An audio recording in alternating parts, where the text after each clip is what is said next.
बंगाल से जुड़ी एक के बाद एक कई सारी खबरें सामने आ रही है। आपको बता दें कि एक तरफ ईडी द्वारा टीएमसी नेता शाहजहां शेख के आवास को सील कर दिया गया है, साथ ही साथ नोटिस चिपकाया गया है, तो वहीं दूसरी तरफ सीबीआई ने महुआ मोर्चा से जुड़े एक करीबी को जो है आप कह सकते हैं समन भेजा है और पेश होने के लिए कहा है। और इसी के साथ आपको बता दें कि पश्चिम बंगाल की मुख्यमंत्री ममता बनर्जी का कार एक्सीडेंट हो गया था, जिसके बाद उन्हें सिर पर जो है चोट लगी है और इसके बाद से लगातार जो है बयानबाजियों का दौर देखने के लिए मिल रहा है।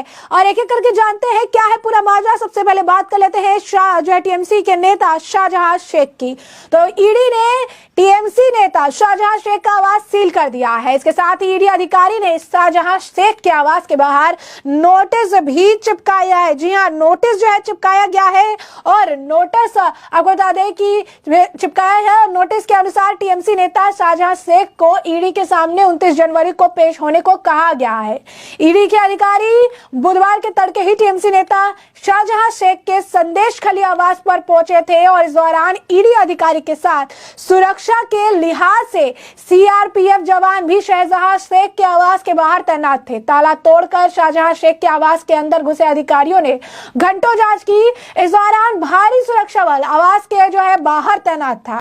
आपको बता दें कि हाल ही फिलहाल में ईडी के ऊपर जो है इन्होंने हमला कर दिया था, जब शाहजहां शेख से जुड़े मामले पे ही वो गए थे आप कह सकते हैं कि वहां पर छापे मारने के लिए, और उस वक्त ही उनके ऊपर जो है ईडी के अधिकारियों पर हमला कर दिया गया था और यह हमला जानलेवा हमला था। बता दें आपको कि ईडी अधिकारी टीएमसी नेता शाहजहां शेख से राशन घोटाले मामले में पूछताछ करना चाहते थे और इसी वजह से जो है उनके पीछे जो है लगे हुए थे। और आपको बता दें कि इससे पहले ईडी अधिकारियों ने इसी मामले से संबंधित जांच के लिए 24 परगना संदेश खेड़ी में दबिश दी थी और इस दौरान शाहजहां शेख के समर्थकों ने ईडी पर हमला कर दिया था। इसके बाद से ही शाहजहां शेख फरार है। शाहजहां शेख के खिलाफ लुकआउट नोटिस भी जारी किया जा चुका है। जांच एजेंसियों को आशंका है कि शाहजहां शेख परिवार समेत बांग्लादेश भाग गया है और इसे लेकर अब तक टीएमसी या शाहजहां शेख के समर्थकों या करीबियों की ओर से कोई बयान सामने नहीं आया है। ईडी अधिकारियों पर हमले के बाद ईडी ने एक्शन लेते हुए टीएमसी नेता शाहजहां शेख के खिलाफ लुकआउट सर्कुलर जो है जारी कर दिया था। तो आप समझ सकते हैं कि किस तरीके से जो है मुश्किलें बढ़ती नजर आ रही है और चीजें जो है देखने के लिए मिल रही है। कहीं ना कहीं अगर आप देखेंगे तो ये बहुत बड़ी बात है किस तरीके से इनकी मुश्किलें जो है लगातार निरंतर जो है बढ़ती जा रही है। अब ऐसे में साफ तौर पर अगर हम देखें तो जो है कहीं ना कहीं ने बहुत सारी मुश्किलों का जो सामना है ये करना पड़ सकता है और इसमें कोई भी दो राय नहीं है। वहीं दूसरी तरफ अब आपको बता दें कि सीबीआई ने अनंत देहाद्री को, सुप्रीम कोर्ट के वकील जय अनंत देहाद्री को सीबीआई ने अब समन किया है, तलब किया है। तृणमूल कांग्रेस की नेता महुआ मोइत्रा के खिलाफ भ्रष्टाचार के आरोप की जांच के मामले में जय अनंत देहाद्री को जांच एजेंसियों ने तलब किया है।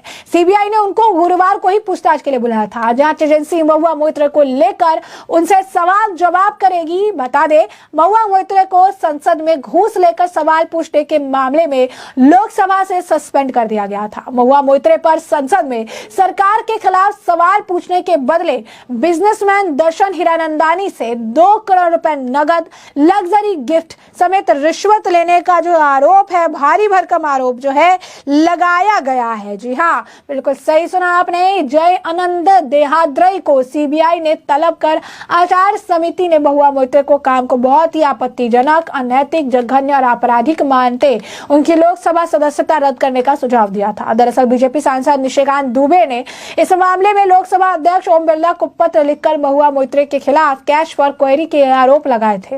यह शिकायत वकील जय अनंत देहाद्री के एक पत्र के बाद की गई थी।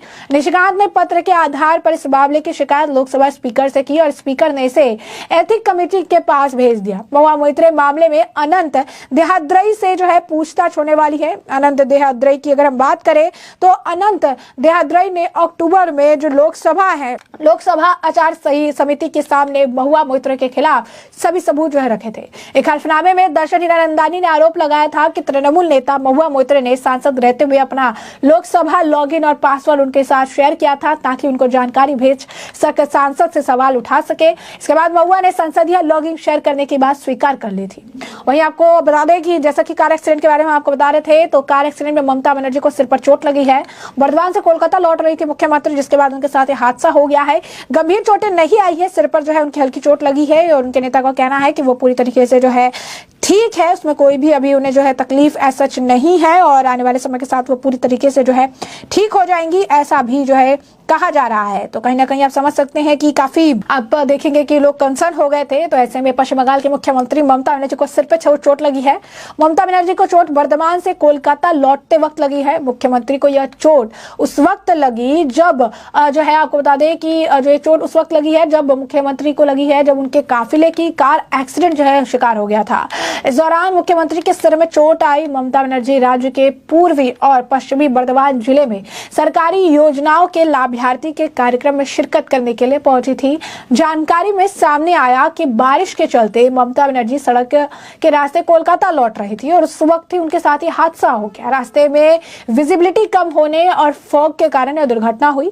कार के ब्रेक लगाने पर मुख्यमंत्री को सिर में चोट लगी। मुख्यमंत्री को यह चोट सिर से माथे की तरफ लगी है और ममता के सिर में लगी है चोट। तृणमूल कांग्रेस के नेताओं के अनुसार मुख्यमंत्री को मौके पर प्राथमिक उपचार यानी जो फर्स्ट एड होता है वो दे दिया गया था। मुख्यमंत्री खराब मौसम के कारण सड़क मार्ग से आ रही थी। मुख्यमंत्री ममता बनर्जी पूर्व पश्चिमी बर्धमान जिले के दौरे पर पहुंचने पर ही लोकसभा चुनाव अकेले लड़ने का ऐलान की थी और मुख्यमंत्री वहां पर राज्य सरकार की योजनाओं के लाभार्थी से जुड़े कार्यक्रम में शिरकत करने के लिए पहुंची थी। मुख्यमंत्री को इससे पहले विधानसभा चुनावों से पहले पैर में चोट लगी थी, तब भी उन्होंने व्हील चेयर पर रहकर जो है चुनाव प्रचार किया था। पार्टी सूत्रों का कहना है मुख्यमंत्री ठीक है, वो बात भी कर रही है, उन्हें जो चोट लगी है वो ज्यादा गंभीर नहीं है। वो अपनी तबीयत के बारे में अपडेट दे रही है, कह तो रही है कि उन्हें ठंड लग रहा है, उनकी गाड़ी के सामने आ गई थी, किस तरीके से हैंड ब्रेक लगाने से जो है उनकी जान बच गई और उन्हें सर पर जो है चोट थोड़ी सी लगी है। उसके बाद लोग याद करते नजर आए कि कैसे जो है उन्हें विधानसभा चुनाव से पहले पांव में चोट लगी थी और अब लोकसभा चुनाव से पहले उनके सिर में जो है चोट लग गई है और इस तरीके से जो है उनके साथ जो है आप कहिए कि जो उनके हालात है वो देखने के लिए मिल रहे हैं। तो ऐसे में हमने आपको जो पूरा मामला है ये बड़े विस्तार से बताया है कि यह पूरा मामला क्या है।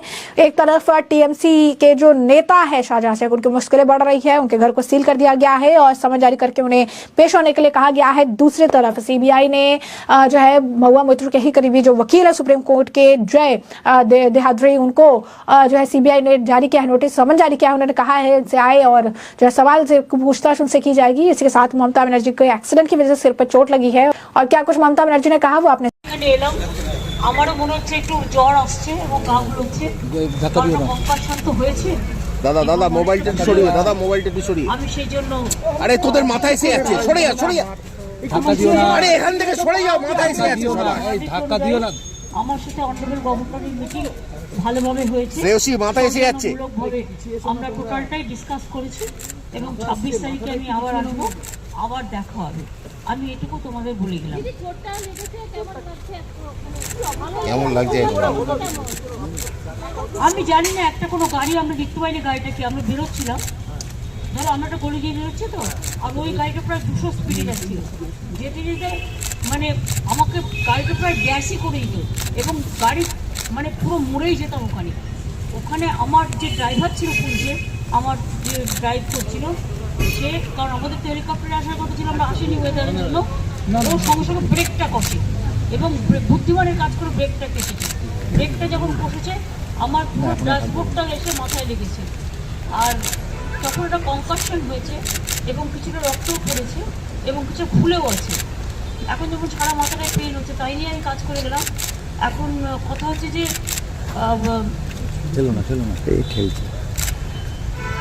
গাড়িটা যদি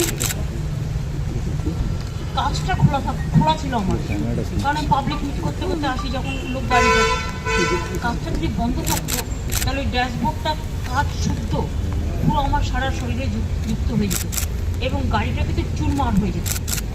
ওই ব্রেকটা কেসেছিল বলে কোনো রকম অ্যাক্সিডেন্টের জন্য হয়তো বলতে পারো মানুষের আশীর্বাদেই বেঁচেছি।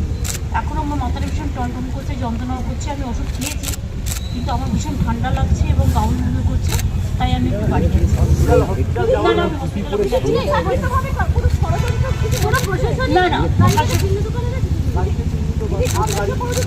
এগুলো দেখো অনেকে অনেক সময় মিসইউজও করে কারো গাড়ি বলে। এগুলো তোমরা তো দেখেছো বিএসএফ এর ড্রেস পরে আমার বাড়ি চলে গেছিলো। আমার মনে হয় এটা পুলিশ ইনভেস্টিগেশন করুক,